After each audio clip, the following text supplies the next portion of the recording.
The Gothic subculture. The Gothic subculture is an alternative movement that began in the late 20th century. It is known for its dark, mysterious, and artistic aesthetic. Goths are often interested in themes like melancholy, death, beauty, and romance. They express themselves through fashion, music, art, and a unique way of seeing the world. How did the Gothic subculture emerge? The Gothic subculture was born in the UK in the late 1970s and the early 1980s, evolving from the post punk movement. Bands like Bayhus, Susie and the Banshees, and Joy Division defined its musical and visual style. What began as a music genre eventually became as a full cultural movement. How is the Gothic style expressed? Architecture, inspired by medieval Gothic design, tall buildings, pointed arcs, stained glass, and dark details. Fashion, black clothing, lace, leather, corsets, boots, pale makeup with dark lipsticks, and mystical or religious accessories. Music, genres including Gothic rock, dark wave, industrial, and some metal.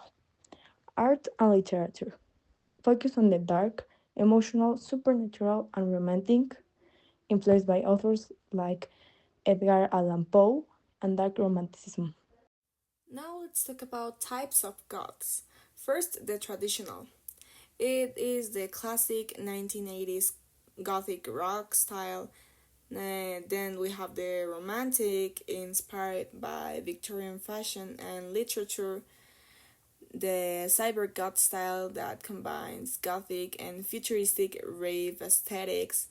Gothic Lolita, that is Japanese influence mixing cuteness with darkness, and finally the vampiric, that is an elegant and mysterious inspired by vampire imagery, but actually there are a lot of other types.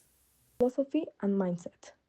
God's value introspection, authenticity, creativity, and finding beauty in dark or melancholic themes. This doesn't mean that they are sad or negative people. Instead, they often explore ideas that others avoid. Many gods have a deep artistic view of the world and appreciate individuality and emotional depth.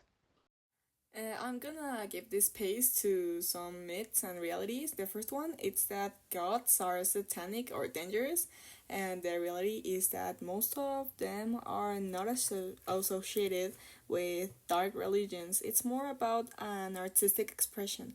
And the second one is that they are depressed. The reality is that many of them just enjoy melancholic aesthetics and deep themes.